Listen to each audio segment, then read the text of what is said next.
Hi ಎಲ್ರಿಗೂ ನಮಸ್ಕಾರ. ನಾನು ನಿಮ್ಮ ಪ್ರೀತಿಯ Pushpa. Welcome back to tech ಲಯಾನ್.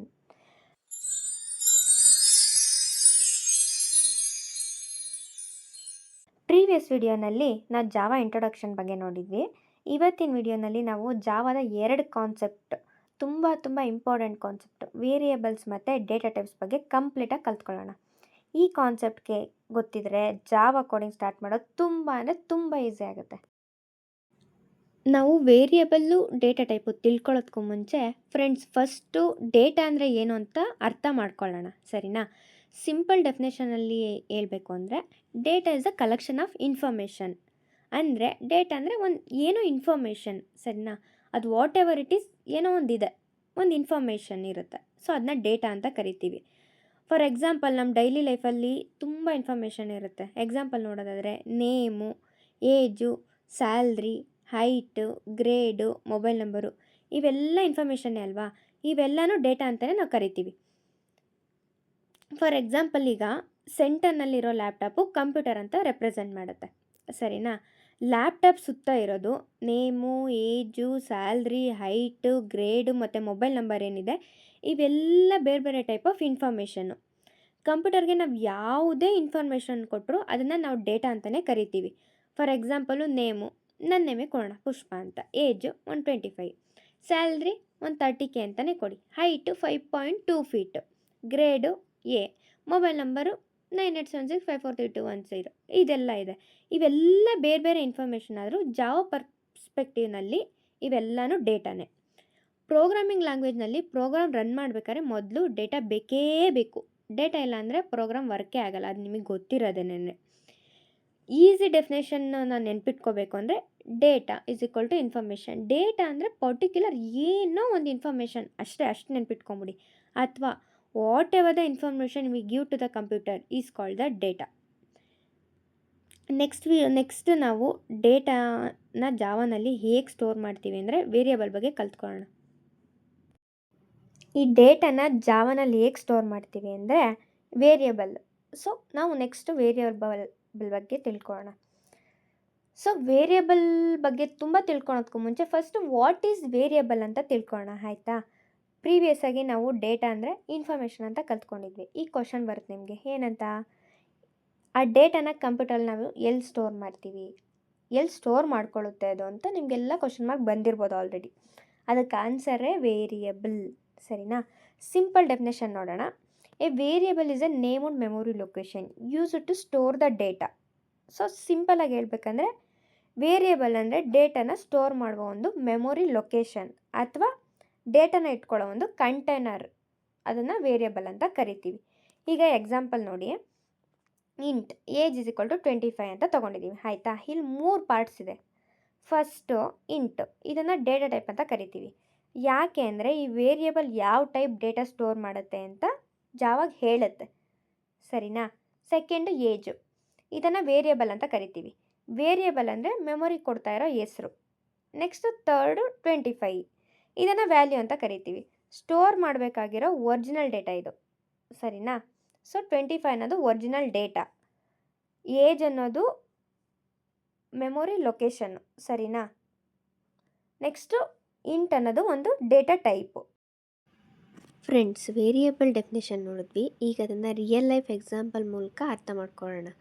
Programming ಕಾನ್ಸೆಪ್ಟನ್ನ ಡೈರೆಕ್ಟಾಗಿ ನೆನ್ಪಿಟ್ಕೊಳ್ಳೋದು ಸ್ವಲ್ಪ ಕಷ್ಟನೇ, ಅದಕ್ಕೆ ರಿಯಲ್ ಲೈಫ್ ಎಕ್ಸಾಂಪಲ್ ಯೂಸ್ ಮಾಡಿದ್ರೆ ಸ್ವಲ್ಪ ಈಸಿಯಾಗಿ ಅರ್ಥ ಆಗುತ್ತೆ ಅಂತ ಅಷ್ಟೇ. ನೋಡಿ, ನಮ್ಮ ಹತ್ರ ಬಾಟಲ್ ಇದೆ, ವಾಟರ್ ಇದೆ ಮತ್ತು ಲೇಬಲ್ಸ್ ಇದೆ, ಸರಿನಾ? ಬಾಟಲ್ನ ವೇರಿಯೇಬಲ್ ಅಂತ ತಿಳ್ಕೊಳ್ಳಿ, ಸರಿನಾ? ಫಸ್ಟು ಬಾಟಲ್ನ ನೋಡಿ. ಬಾಟಲ್ ಏನು ಮಾಡುತ್ತೆ? ಬಾಟಲು ವಾಟರ್ನ ಸ್ಟೋರ್ ಮಾಡುತ್ತೆ, ಆಯಿತಾ? ಅದೇ ಥರ ಜಾವಾನಲ್ಲಿ ವೇರಿಯೇಬಲ್ಲು ಡೇಟಾನ ಸ್ಟೋರ್ ಮಾಡುತ್ತೆ. So bottle is equal to variable ಅಂದರೆ ಕಂಟೈನರ್ ಅಂತ ತಿಳ್ಕೊಳ್ಳೋಣ. ನೆಕ್ಸ್ಟು ವಾಟರ್ ಏನು ಮಾಡುತ್ತೆ? ಡೇಟಾ. ಸೊ ವ್ಯಾಲ್ಯೂ, ಬಾಟಲ್ ಒಳಗೆ ಇರೋ ವಾಟರ್ ಏನು? ಅದೇ ಆ್ಯಕ್ಚುಯಲ್ ಕಂಟೆಂಟು. ಬಾಟಲ್ ಎಂಟಿ ಇದ್ದರೆ ಯೂಸ್ ಇಲ್ಲ, ವಾಟರ್ ಇದ್ದರೆ ಮಾತ್ರ ಅದಕ್ಕೆ ವ್ಯಾಲ್ಯೂ ಇರುತ್ತೆ. ಅದೇ ಥರ ವೇರಿಯೇಬಲ್ ಒಳಗೆ ಸ್ಟೋರ್ ಆಗಿರೋ ಇನ್ಫಾರ್ಮೇಷನ್ನ ವ್ಯಾಲ್ಯೂ ಅಥವಾ ಡೇಟಾ ಅಂತ ಕರಿತೀವಿ. For example age is equal to 25, ಇಲ್ಲಿ 25 ಅನ್ನೋದು ಆ್ಯಕ್ಚುಯಲ್ ಡೇಟಾ. ನೆಕ್ಸ್ಟು ಲೇಬಲ್ ಅಂದರೆ ವೇರಿಯೇಬಲ್ ನೇಮು. ಬಾಟಲ್ ಮೇಲೆ ಲೇಬಲ್ ಇರುತ್ತೆ. Example water bottle, oil bottle, milk bottle ಯಾಕೆ ಲೇಬಲ್ ಹಾಕ್ತಾರೆ? ಈಸಿಯಾಗಿ ಐಡೆಂಟಿಫೈ ಮಾಡೋಕ್ಕೆ. ಹಾಗೆ ಜಾವಾನಲ್ಲಿ ಪ್ರತಿ ವೇರಿಯೇಬಲ್ಗೆ ಒಂದು ಹೆಸರಿರುತ್ತೆ. ಆ ಹೆಸರನ್ನ ನಾವು ವೇರಿಯೇಬಲ್ ನೇಮ್ ಅಂತ ಕರಿತೀವಿ. ಎಕ್ಸಾಂಪಲ್ಲೇ ಏಜ್, ಇದು ವೇರಿಯೇಬಲ್ ನೇಮು. ಪ್ರೀವಿಯಸ್ಸಲ್ಲಿ ನಾವು ವೇರಿಯೇಬಲ್ ಬಗ್ಗೆ ಕಂಪ್ಲೀಟಾಗಿ ಕಲ್ತ್ಕೊಂಡಿದ್ವಿ. ಈಗ ಒಂದು ಇಂಪಾರ್ಟೆಂಟ್ ಕ್ವಶನ್ನು, ವೇರಿಯೇಬಲ್ ಕ್ರಿಯೇಟ್ ಮಾಡಿದ್ವಿ, ಆದರೆ ಆ ವೇರಿಯೇಬಲ್ ಯಾವ ಟೈಪ್ ಇನ್ಫಾರ್ಮೇಷನ್ ಸ್ಟೋರ್ ಮಾಡಬೇಕು? ನಂಬರ್ ಸ್ಟೋರ್ ಮಾಡಬೇಕಾ, ಟೆಕ್ಸ್ಟ್ ಸ್ಟೋರ್ ಮಾಡಬೇಕಾ, ಕ್ಯಾರೆಕ್ಟರ್ ಸ್ಟೋರ್ ಮಾಡಬೇಕಾ, ಅಥವಾ ಟ್ರೂ ಅಥವಾ ಫಾಲ್ಸ್ನ ಸ್ಟೋರ್ ಮಾಡಬೇಕಾ? ಇದನ್ನ ಡಿಸೈಡ್ ಮಾಡೋದೇ ಡೇಟಾ ಟೈಪು. ಡೆಫಿನೇಷನ್ ನೋಡೋದಾದರೆ, A data type defines the type of data that A variable can store. ಸಿಂಪಲ್ಲಾಗಿ ಹೇಳಬೇಕು ಅಂದರೆ, ಡೇಟಾ ಟೈಪ್ ಅಂದರೆ ವೇರಿಯೇಬಲ್ ಯಾವ ಟೈಪ್ ಆಫ್ ಡೇಟಾ ಸ್ಟೋರ್ ಮಾಡಬೇಕು ಅಂತ ಜಾವಾಗೆ ಹೇಳುವ ಒಂದು ಇನ್ಸ್ಟ್ರಕ್ಷನ್ನು. ಸೊ ಫ್ರೆಂಡ್ಸ್, ಡೆಫಿನೇಷನ್ ಸ್ವಲ್ಪ ಡಿಫಿಕಲ್ಟ್ ಅನ್ನಿಸ್ಬೋದು.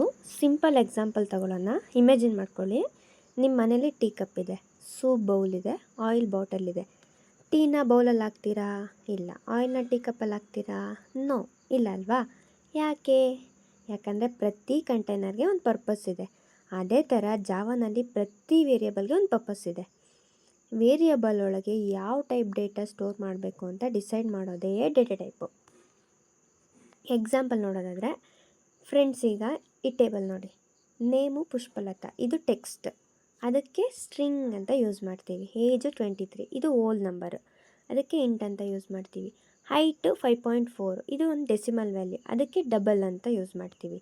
ಗ್ರೇಡು ಎ, ಇದು ಸಿಂಗಲ್ ಲೆಟರ್, ಅದಕ್ಕೆ ಏನು ಮಾಡ್ತೀವಿ? ಕ್ಯಾರ್ ಅಂತ ಯೂಸ್ ಮಾಡ್ತೀವಿ.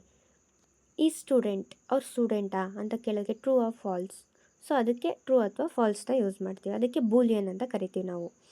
ಫ್ರೆಂಡ್ಸ್, ಒಂದೇ ಥರ ಡೇಟಾ ಟೈಪ್ ಎಲ್ಲ ಡೇಟಾ ಟೈಪ್ಗೆ ಯೂಸ್ ಆಗಲ್ಲ. ಸೊ ಪ್ರತಿ ಡೇಟಾಗೆ ಬೇರೆ ಬೇರೆ ಥರ ಡೇಟಾ ಟೈಪ್ ಇರುತ್ತೆ. ಈಗ ಟೀ ಕಪ್ಪು ಟೀಗೆ, ಸೂಪ್ ಬೌಲು ಸೂಪ್ಗೆ, ಆಯಿಲ್ ಬಾಟಲು ಆಯಿಲ್ಗೆ. ಅದೇ ಥರ ಜಾವಾನಲ್ಲಿ ಸ್ಟ್ರಿಂಗು ಟೆಕ್ಸ್ಟ್ಗೆ, ಓಲ್ ನಂಬರು ನಂಬರ್ಸ್ಗೆ, ಡಬಲ್ಲು ಡೆಸಿಮಲ್ ವ್ಯಾಲ್ಯೂಸ್ಗೆ. ಕರೆಕ್ಟ್ ಡೇಟಾ ಟೈಪು ಯೂಸ್ ಮಾಡಿದರೆ ಪ್ರೋಗ್ರಾಮ್ ಸರಿಯಾಗಿ ವರ್ಕ್ ಆಗುತ್ತೆ. ಸರಿನಾ? ಸೊ ವೈ ಡೇಟಾ ಟೈಪ್ ಯಾಕೆ ಬೇಕು, ಯಾಕೆ ಇಂಪಾರ್ಟೆಂಟು? ಸೊ ನಮಗೆ ಫಸ್ಟ್ ತಿಳ್ಕೊಬೇಕಲ್ವಾ.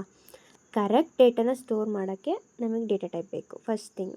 ಮತ್ತು ಮೆಮೊರಿ ಎಫಿಷಿಯೆಂಟ್ಗೆ, ನೆಕ್ಸ್ಟ್ ಎರರ್ಸ್ ಕಡಿಮೆ ಮಾಡೋದಕ್ಕೆ, ಕೋಡ್ ಈಸಿಯಾಗಿ ರನ್ ಆಗೋದಕ್ಕೆ, ಪ್ರೋಗ್ರಾಮ್ ಫಾಸ್ಟಾಗಿ ಎಕ್ಸಿಕ್ಯೂಟ್ ಆಗೋದಕ್ಕೆ. ಸಿಂಪಲಾಗಿ ಹೇಳ್ಬೇಕಂದ್ರೆ, ಕರೆಕ್ಟ್ ಡೇಟಾ ಟೈಪ್ ಹಾಕಿದ್ರೆ ಅದು ಹ್ಯಾಪಿಯಾಗಿ ಔಟ್ಪುಟ್ ಕೊಡುತ್ತೆ. So simple thing. So next data types. ಜಾವಾದಲ್ಲಿ mainly 2 types of data types ಇದೆ, ಪ್ರಿಮಿಟಿವ್ ಮತ್ತು ನಾನ್ ಪ್ರಿಮಿಟಿವ್.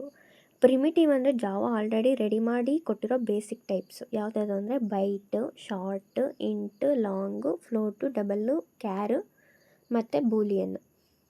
ನಾನ್ ಪ್ರಿಮಿಟಿವ್ ಅಂದರೆ advanced data types, like string, arrays, class, object, interface. ಇವನ್ನ ನೆಕ್ಸ್ಟ್ ಕ್ಲಾಸಲ್ಲಿ ಒಂದೊಂದಾಗಿ ಡೀಟೇಲಾಗಿ ಕಲ್ತ್ಕೊಳ್ಳೋಣ. ಸೊ ಮತ್ತು ನಾನು ಇಂಟರ್ವ್ಯೂನಲ್ಲಿ ಕೇಳೋ ಇಂಪಾರ್ಟೆಂಟ್ ಕ್ವಶನ್ಸು ಅಟ್ಯಾಚ್ ಮಾಡಿದ್ದೀನಿ, please go through it. So friends, ಇವತ್ತು ಡೇಟಾ ಅಂದರೆ ಏನು, ವೇರಿಯೇಬಲ್ಸ್ ಅಂದರೆ ಏನು, ಡೇಟಾ ಟೈಪ್ಸ್ ಅಂದರೆ ಏನು, ಯಾಕೆ ಬೇಕು, ಎಕ್ಸಾಂಪಲ್ಲು, ಮತ್ತು ಜಾವಾನಲ್ಲಿ ಯಾವೆಲ್ಲ ಡೇಟಾ ಟೈಪ್ಸ್ ಇದೆ ಅಂತ ಕಂಪ್ಲೀಟಾಗಿ ನೋಡಿದ್ದೀವಿ. ನೆಕ್ಸ್ಟ್ ಕ್ಲಾಸಲ್ಲಿ ನಾವು ಪ್ರಿಮಿಟಿವ್ ಡೇಟಾ ಟೈಪ್ಸ್ನ ಒಂದೊಂದಾಗಿ ಎಕ್ಸಾಂಪಲ್ ಜೊತೆ ಕಲ್ತ್ಕೊಳ್ಳೋಣ. ವಿಡಿಯೋ ಇಷ್ಟ ಆದರೆ ಲೈಕ್ ಮಾಡಿ, ಶೇರ್ ಮಾಡಿ ಮತ್ತು